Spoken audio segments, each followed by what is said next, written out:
everyone, welcome back to my channel. My name's Sophie and in today's video I'm going to be going through the top 10 books I would like to read this summer. So before I get into the video, please remember to like this video if you enjoy it and subscribe to my channel for more bookish content. I primarily read fantasy, thriller and romance books and I post videos every Sunday and every other Wednesday. So in the UK, summer runs from June to the end of August. So these are 10 books I would like to read during that period. This isn't like a set list, these are just books that I would really like to get to and I've been eyeing up for a while.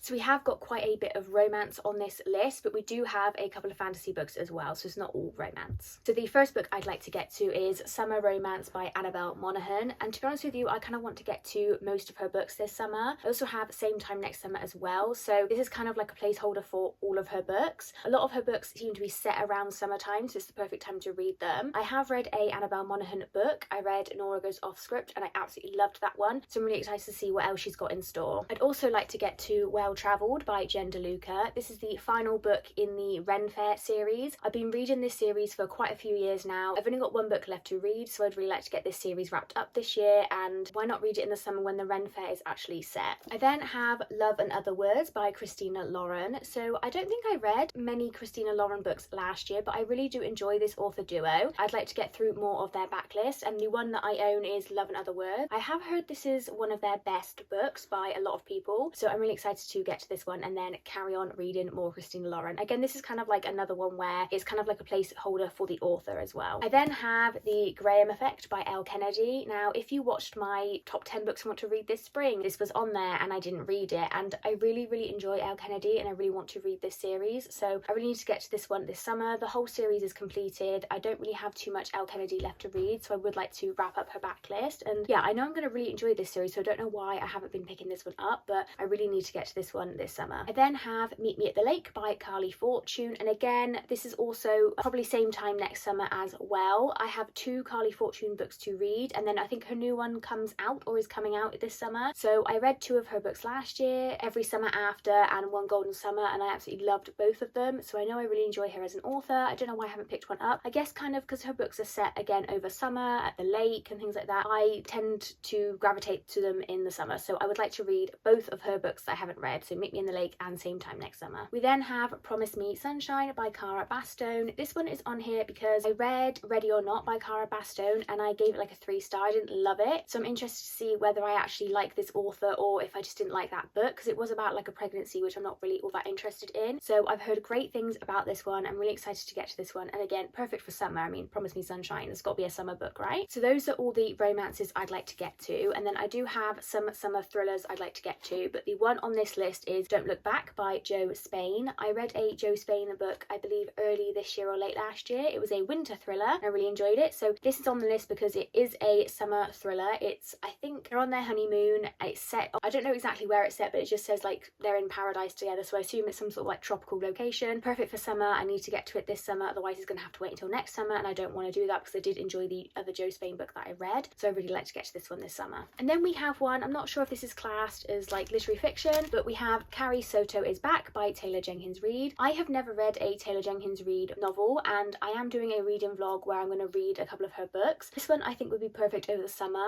I believe it's about a tennis pro called Carrie Soto who retires because she's, you know, achieved all the achievements she can, and then she comes back because someone has beaten all her records, so she needs to claim them back. So because it's like tennis, I associate tennis with summer, so this one I would like to get to this summer. And then the 2 fantasy books I'd like to get to, so I am kind of struggling with fantasy a little bit. I'm just not gravitating towards it. I think I'm struggling with like series, so I would like to read The Sky on Fire by Jen Lyons. This one I believe is a standalone, at least on Goodreads there's no sequel to it, and this came out a couple of years ago, so I'd like to get to this one and just kind of dip my toes back into fantasy and start enjoying it again. I don't want to commit to a really long series, so I think this one would be perfect. And also like it just, I don't know, I still read fantasy in the summer, just probably not as much as I do in like the winter, but yeah, this one looks really cool. And then finally we have Catabasis by R.F. Kuang. Again, because I'm struggling with fantasy a little bit, I think a standalone by an author that I have really loved previous works from would be fantastic. I think this is about like literally hell, like it's sort of like a love story in hell. I'm not quite sure. I went to a signing when she released released Yellowface, and she was talking about this book as she was still writing it, and it sounded really, really cool. And I don't know why I haven't picked it up yet. Again, I think because I'm struggling with fantasy a little bit, not gravitating towards it, but this is a standalone, so I think this would be a good shout to try. So those are the 10 books that I would like to read this summer. Obviously, I'm planning to read a lot more books than that, but those are the top 10 that I would like to get to. Please let me know if you've read any of these books and what you guys think of them, or if you have any other recommendations for like summer books, summer thrillers, summer romances.